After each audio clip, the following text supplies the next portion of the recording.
name is 88 Keys, and I'm just like a hip hop purist,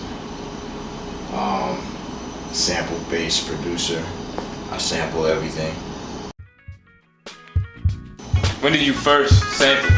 So I remember one time, Q-Tip came over, and like after maybe like 2 or 3 times Tip had come over,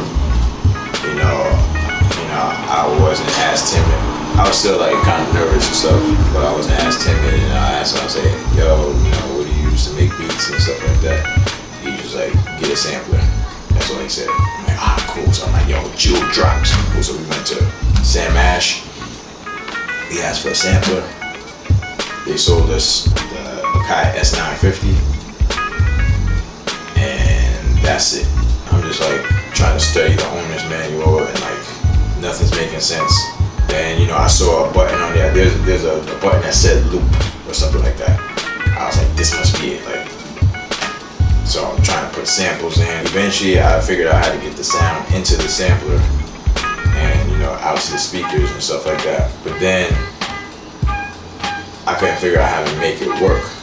Like, how do I play it? So eventually, I was like, for weeks of me trying, I would just have to like keep playing the sample like as like one shot, and I'm like, yo, this is ridiculous. So one day I accidentally, as I triggered one of the samples, the loop, I accidentally turned the keyboard off, and then I was like, oh man. So then when I let go of the thing, it just kept going. I was like, oh, that's how you do it. Silly me. Very first beat tape is probably like a lot of people's first beat tapes where like the beats would just run for like 7 to 10 minutes each, and nobody wants to listen to like a garbage beat at playing for that long, but that's how all my beats were. And I was just like doing like, so I would record on the cassette and I would just do the drums by hand, and it's a mess. Stay up. What are some of the more important things you learned from like people around you?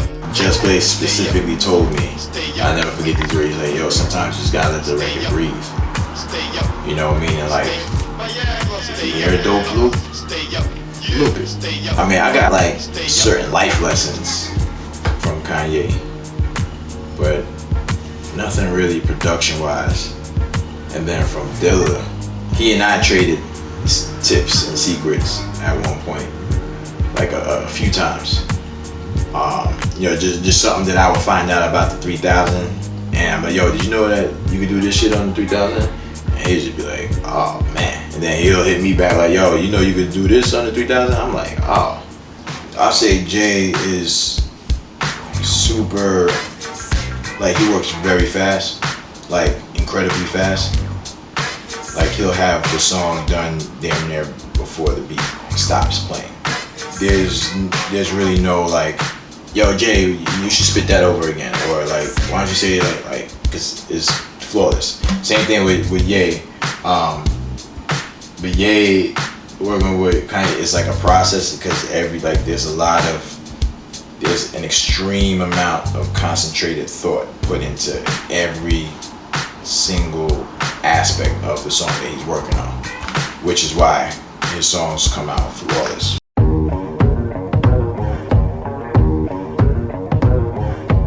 When you first made the beat, did you know you had something special? Yeah, I mean, the thing is, like, I feel like that about all my beats. That, it's just that beat was well received because of who was on it, and then, Frank Ocean was the icing on the cake. But then No Church No While was just like fully produced, like Kanye, Kanye added some of his own ideas to it. And the string line, he came up with the string line, but I told him, I said, yo, like the first night, I said, yo, that's crazy, because that's actually what I wanted to do with my keyboardist. I just never got around to doing it because I wasn't gonna do anything with this beat anyway. My threshold is very high for music in general, especially hip hop, and then for my own beats. So, yeah, I've deleted beats that people, when I'm making them in front of people, they're like, yo, what?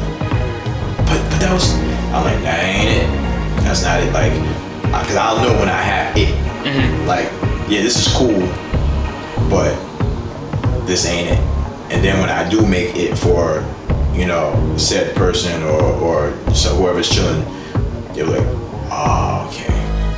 Now I get it. I'm like, trust me, I know. I ain't trying to make cool beats. I'm trying to make like joints that are like an 88 keys cult following. That's like that's what I'm thinking.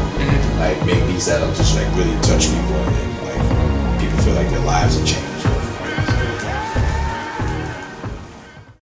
Man, when I kicked it with 88 keys, Rodney has it. it was dope, man.